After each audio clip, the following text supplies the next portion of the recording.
Don't wait till the battle's over. Don't wait till the struggle ends. Shout now, right now. Shout now. Don't wait till you make it. Hey everyone, and welcome to the PHILLIP Show. Today I normally have my mug, but I'm drinking out this tumbler from the Underdog Cafe. And it has this raspberry situation in there with some vitamin C because I sound all congested because there's some sort of cold. It's not COVID, but it's still a cold. So I'll be sipping on this today, but I hope you're doing well. You know, we all have all of these lives and all of these things that we're doing. We have our careers, our family, our artistic expression, all our hobbies, you know, and how do we do them all authentically? So I wanted to talk about that and a whole bunch of different things. And one of the beauties of having this show is I can invite on some friends and special guests that will communicate with me, laugh with me, and just get it started. So please welcome the incredible Iden Crockett. Iden. Hello, baby. How are you? Hey, good. Thank you so much for being on here. Of course. Listen, if I keep drinking this tea, just know it's saving my life. No, please do what you need to do. That is what it's doing. So that's a serious looking tumbler. So yeah, it is. And you know, the cool thing about this, and this is just a sidebar, the cool thing about this, I was nervous about getting it because it's silver. And you know, I don't do chemistry. So I was like, well, if I put hot liquid in this silver tumbler, that sounds very hot. You know, but for whatever reason and whatever science, I don't feel any warmth here. So anybody that's out there that's looking for an awesome tumbler, this is one, and you cannot feel the content, the temperature of the content. And I love it. So let me demonstrate one more time. Go. Oh my goodness. So Iden, so for the people who don't know, you're an artist. Yeah. You do all kinds of art, and we're going to display some of your art here. But what is the genre? What type of artist are you? Let's start there. Well, my business card says mixed media artist. And what I mean by that is collage. Okay. But I also do a lot of pen and pencil drawing, a lot of photography, and I wrap that all together, and I use a lot of those elements within the collages themselves. But collage and mixed media is primarily what I do. And how much of your art is you expressing yourself, or do you express other things? Is it just all you? I'm a firm believer that if you're an artist, all of your work is about you. Even if you are doing portraiture or anything like that, the elements you choose to emphasize, the colors, the poses, all of that is you. All of that is you expressing yourself. Now, for me personally, my art is very deeply personal, and it talks a lot about my struggles, my observations, all of those things. Very, very much. It's very much centered around me. And I use it. I mean, that's how I came to art, was as an avenue for self-discovery. Well, and I know a lot of people will either use music. It's interesting because sometimes if you don't know somebody's backstory, you can sit and listen or look at the things that they create. Yes. And start to put together kind of a narrative of, oh, this seems like a common theme here. I bet this person went through X, Y, and Z. Yes, and that is what is wonderful about art. For me, my art didn't become art until I started to share it. To me, art, for it to be truly art, needs to be an exchange. So I'm going to take what I've experienced, put it into this picture, and I'm going to put it out there. And then you're going to view it. You're going to filter it through what you've experienced. And now we're having a dialogue, and it's a dialogue that can reach across centuries. You know, you can look at pictures from 1,000 years ago and still feel something that resonates with you personally. And I think it's a very magical kind of an exchange. one of the things about your art that is always so dynamic, it just seems very raw. It seems very bold. It seems very that. It seems very bold. With you being a trans artist, do you find that that plays a role in what you choose to depict through your art? Well, I don't think that it plays a role in what I choose to depict, outside of it just being my existence and my experience, but it does, I think, play a role in the way I choose to depict it. Okay. Explain that. Because as a trans person, you, at least for me, I felt like I was given a choice. I could either step into a spotlight or stand in the shadow. And there was no real middle ground, it felt like to me. So I decided to step in the spotlight, put everything out there. And because of that, I think my art reflects that. I am not afraid to just do it, And I think that's where the raw quality comes from. And it's funny because I do it so much, I kind of take it for granted. I forget until somebody talks to me about it or I'm displaying it and people comment on that. While you were speaking, because you've had a lot of fast growth, if you will. Like like when you said either be in the shadows or step into the spotlight. I mean, you did on the stage with the, so it's like go big or go home. Right. You really did. Yeah. And this is more of a personal question because I'm so curious to know. Sometimes when people see somebody that's either trans or, and I say this in a gentle way, but somebody that's different than them, not different in the scheme of life, but hey, they're not me. They're different from me. Yes. Sometimes people can all of a sudden make it a novelty and miss the actual person, but just see it as either a label or a character. Do you know what I mean? I do. So go ahead.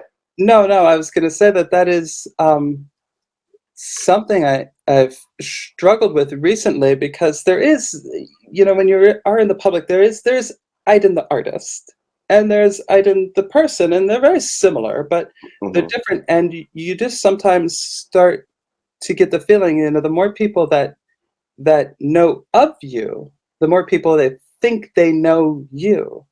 And that they don't. They just know this one part of you, this almost like this character that you've become almost unwittingly. And then, if you're the kind of artist that got into it to express themselves and to tell their story, you do start to feel like people are missing the point. And then you start to struggle as an artist. You're like, what am I doing wrong? Why am I not making myself clear? So it can be something like that. And then also people, when you're very different, people, they start to use you as a way to add flavoring to their day, right? Like, so maybe you're at the grocery store just being yourself and you look very different. And now all of a sudden you're a story for that person to tell their spouse on the drive home or something like that. And you can become very self-conscious about it as well. And for you, because I'm sure that you've experienced both. You are an up and coming artist. I mean, you're here, but for people who don't know you, you're up and coming. Right. It's like one of those things. But then also for the people who see you, say, at the grocery store mentally, how do you balance being as somebody that's very public myself? I'm really interested in your answer here. How do you balance having to be, or maybe the feeling of the need to be on or public all the time? A lot of times it's very effortless because, I mean, usually the attention is very complimentary, and who doesn't like that, right? Sure. But like I said, you do start to feel a little bit of this feeling that people are expecting this version of you, and it is not without energy to be that version of yourself. So, sometimes you just want to run out and do something, and you don't look your best and you don't feel your best, you're worn out or whatever, but you just start to feel this pressure, like, okay, I've got to choose some clothes. I got to put on my makeup. I need to, because I'm going out. It's like every time you leave your house, then you're walking onto stage. It doesn't have to be that way, I don't think. But I'm not there yet where I am like comfortable enough to just go out looking rough, because I don't know, maybe there's a fear that I will lose the admiration that comes with being that version of myself. There's this weird dichotomy. At one point, my goal is for people to know the real me, but then there's this fear that if they really know the real you, then they won't be as, I don't know, impressed. I want you to know the real me that I'm presenting to you today. Right, exactly. Yes. The authentic presentation of today. Polished up and displayed. Right. No, I 100% understand that. That resonates with me so much. And it can be, and I think part of what you're saying too is really trying to identify, and it can be exhausting, trying to identify, it's like, hey, okay, the why of what I'm doing. Am I, going to the grocery store or saying good morning or being cordial because that's what I would do? Or am I expecting to do that because I think you're expecting that? So it's a very exhausting, I call it like a stage play. It's a very exhausting stage play. Mm-hmm. Yeah, it is. And it's one that it's still very new to me. Yeah. I know that you're really open with mental health and building awareness, and I know that you speak often about being bipolar. What does that mean? What does it mean? Yeah, just for people who, because we can hear, in society today, we have all of these words out there, and I think sometimes they get commercialized and they get socialized, if you will, and it gets a little bit far from what the actual definition was. Right. Well, bipolar is a technical diagnosis, and it is like most problems. There's not one version of bipolar, right? There's many technical classifications, and every person experiences it differently. But what it is just a sort of a shifting in mood from high to low that is beyond what the situation calls for. Like, you can have a great day. Things are going your way. You hear your favorite song on the drive to work or whatever, and you're in a great mood. Being bipolar and being up is beyond that. You start, at least for me, I start to feel very, very confident, first of all, and very, very interested in things. I start to have a lot more ideas than normal, and I want to follow up on them. So what happens to me when I'm feeling up is that I end up starting a lot of things and committing myself to a lot of things. And then when I'm back in the middle or feeling depressed, that it's very tough to deal with because I have all these commitments. And there's different, they can go to all the extremes. You can have just that kind of elevated mood, that kind of confidence, all the way to full psychosis that people have when they're very manic, or depressions that end in suicides or things like that. And they can last hours, they can last days or weeks. It all depends on the person. I love how you put that into perspective, because I think some of us have a cinematic outlook on somebody that's bipolar. If it's like on a Lifetime special, oh, they must be bipolar. Look at all these people they're killing, or acting erratically, but the spectrum that you just kind of put it on is just like, oh, okay. Yeah. It's not as cinematic, I guess, if you will. No. And for me, it typically is just, a manic episode is really what they would classify as a hypomanic episode. Like, just not fully, not out of control, just really, really in a good mood, just very euphoric. And like I said, very confident, very interested, and ideas flowing. But what happens is I don't need to sleep very much. Then I don't feel tired. I start to work a lot, and then you get tired, you're not eating as much, it can run away. And I've had periods where I am awake for 2.5 days, and I feel like I can't stop, but I would love to, right? I feel exhausted, but I have full of energy, and it starts to get very weird. And when you think, God, am I going to be like this forever? Then you start to get very, very depressed. And what I've been trying to do is capture that more with my art, particularly more immediate things like photography, things like that. When I'm in those moods, to just try to document them, because when I'm feeling more myself, sometimes you forget what it's like, or you don't believe that it was really like that. And so it's good for me to see it, and I think it's good for me to share it as well. I was going to ask you too. Yeah, and it's good for you to share, because you're very transparent. Why are you so intentionally transparent?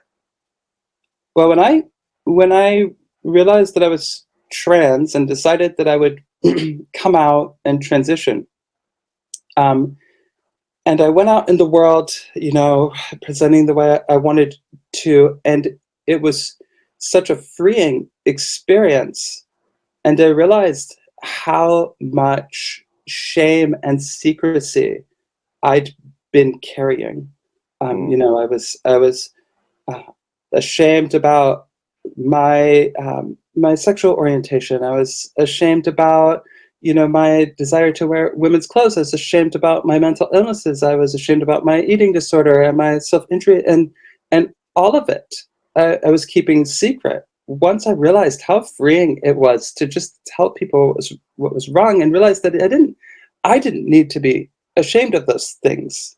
They didn't need to be public necessarily, but they didn't need to be embarrassing either. And so I decided that I was the sort of person who could do that, who could be transparent and tell their story, and hopefully that it would reach other people, and that they could drop that weight of shame as well. Wow. Well, clearly it's reaching people, but it takes special people to be able to not just find the courage, but find use the word that was really great, interest, to find the interest. You're right. There's one thing to be like, yeah, but I ain't interested. So. But and that's, like I said, it's not for everybody. Not everybody wants to be an artist. Not everybody wants to be public. And some days I don't want to either, but I find it to be very rewarding. Yeah, I know. Let me click off right here. No, I'm joking. So but you're dynamic. So you are an artist of many, many kinds. You're a poet, but you also work in EMS. Yes. What is that? I am a paramedic. I've been a paramedic since, I guess I've been in EMS since 1997. Okay. Date myself there. And, I actually had thought that I'd left that behind me. When I came out, it was not really received very well in the first responder world, the 911 world. And I ended up leaving that and thinking that would, that was it for me. And I was going to kind of lean into my mental illnesses and get a medical retirement and leave, because I do also have PTSD and all of that. And when I went through that process with the pension board, they all agreed I had PTSD. I had all these problems, made it very difficult to get out and work and all that. But they told me it was not to do with any of my experiences in my 24, 25 years as a paramedic, that it was all due to my being transgender. Oh. And that while those problems were real, they were not a problem for the pension board, and they denied my pension. So then I was left with a choice. I could appeal that decision, go through that whole process again, spend another $4,000 or $5,000 to fight it, or not. Now, if I won, right, I would get my pension, but I couldn't ever work as a paramedic again. And as I'd had some time and some distance between my exiting, the fire department world and this, I realized that I wasn't done being a paramedic. I was just done working in that environment. And so I opted to not pursue that, to let the pension board decision stand, and instead to sort of get back into it, get back to work, but in a way that was more suitable to where I was in my life as far as my mental health and just me personally. So I just started back doing patient transports inter-hospital, which I'd done before and really enjoyed. And it's a little bit less stressful and far less of a sort of a fraternity atmosphere. Got it. Well, I'm so congratulations. Yeah, well, that's the thing, right? I may be an up and coming artist, but it's not up and coming enough to pay my bills. So Right. I need to have a day job. And so without the pension, I had to get back to work. And it proved to be a little bit more difficult than I thought it would be. I've got a resume, a mile long. And I kept getting passed over for jobs that I was qualified for 4 or 5 times over. And it wasn't until I had an interview that was a phone-only interview that I got a job. So I didn't know what they were in for, but it's too late now. You've got to said yes. Boom. I mean, do you think that it was because they didn't have the experience of you in person that the phone interview seemed to be more successful? Mm-hmm. Yeah, well, all of my interviews felt successful, and then I just would kind of get ghosted.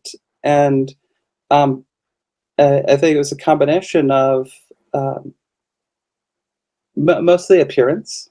Honestly, I've got tattoos, I've got piercings, I'm trans, and I'm not. I don't know what a traditional trans girl would be, but I feel like I'm not one. Right. And so the whole package maybe is a little much for people. And it costs you stuff. So I did this over the phone. They just got to hear me. They just got to look at my resume, and boom, got the job. Wow, boom, back in the building. Yeah. Well, that's tremendous. With that, and I want to go to your feelings about that. I'm always interested in the force of just life that provides us with the opportunity to say, I'm going to change who I am to fit into these situations, to either get an opportunity or to be treated this way. How do you handle it when much like you were saying, the in-person interviews were not successful, in part based on, physical either attributes or understanding in those moments, and seeing some of the doors close because of that assumption. Do you find yourself at all saying, well, maybe I could change this? Well, maybe I should change that. It's funny. So in my old life, pre-transition, I had no problem being very plastic like that and molding myself to any situation to fit in and be what people wanted, because that was all I was doing. I was pretending, so why not pretend to be what people want? I find it more and more difficult to do that, and more offensive when I feel like I have to. But I'm a parent. I am a spouse. I have commitments, and it was getting to be like, listen, you need a job. You need a job. And if it means you've got to change your hair, if it means you've got to change your clothes, you know what? You may have to suck it up and just do that for your family. Right. I think that if I was on my own, though, I wouldn't do that. I think that I don't know that I could. I don't think I would have the motivation to sacrifice in that way. Sure. It's like the tangible. The end result is I have responsibilities, and without this, then these responsibilities are not met. So I will consider this, but not because, I feel like I should change as a person, right? Because you find a challenge with it.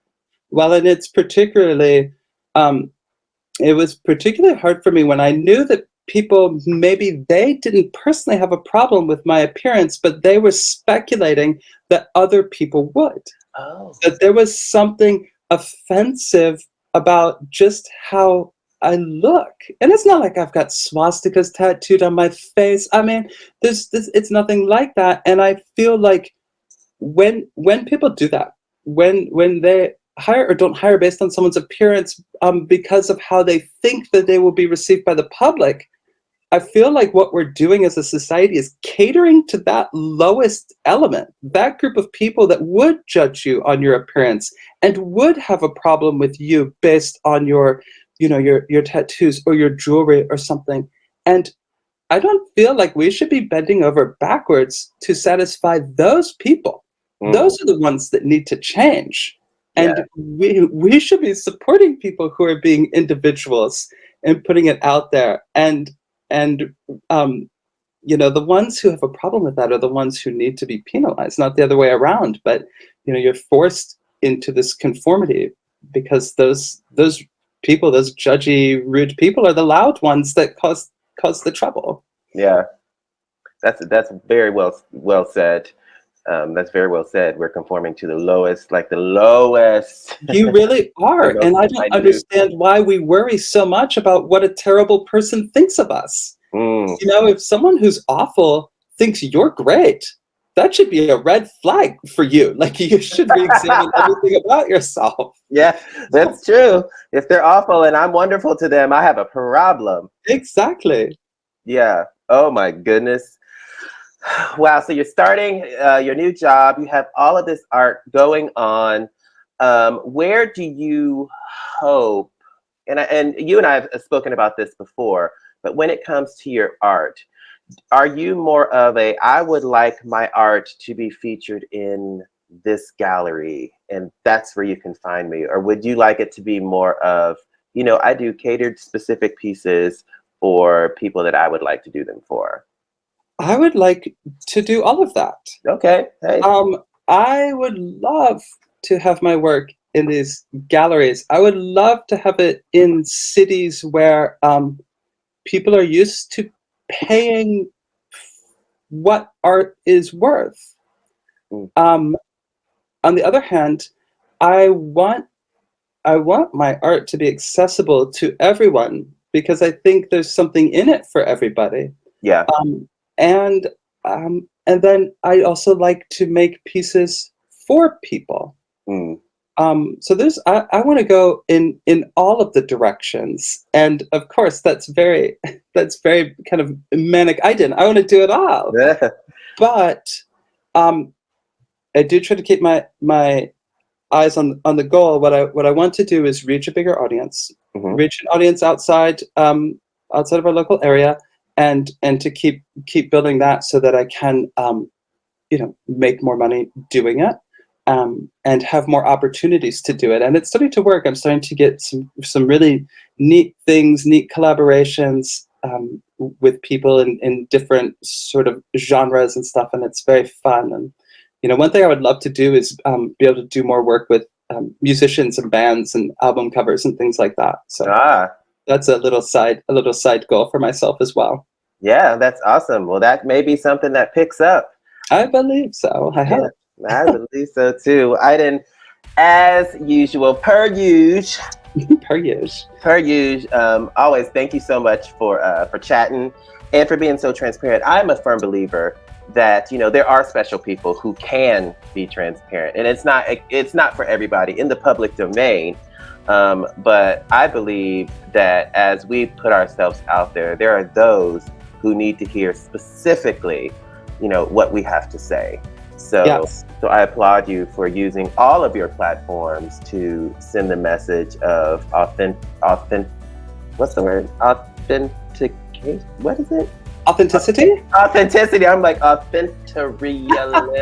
I'm here for you. I'm here for you. Take another drink. Start over. Right. Let me wind that back. But I applaud you for always having that thread in your messages and encouraging people to be who they are and to look at things in a well-rounded perspective. Yeah, that is, I think, what this society is missing is people. They do have the freedom to be themselves. They just don't realize it. Again, they're afraid of that that segment of people who would judge them and be mean to them. But they don't need to be afraid of those people. Those people are awful. And you being yourself will only reveal them to you so that you can avoid them. Wow, being yourself will only reveal them so you can avoid them. That needs to be a t-shirt too. one more sideline for me. One more sideline for you. Well, Iden, thank you so much, and we'll see you next time. All right. So that was Iden. It's always a pleasure, and always inspirational. So if you were out there and you are wondering if you're okay, if you're wondering if your uniqueness is allowed, the answer is yes. And surround yourself with people that will encourage you, but encourage yourself and know that you are more than enough. And as I always say, remember that you are the best you in the world. And I will see you next time here on The PHILLIP Show. Don't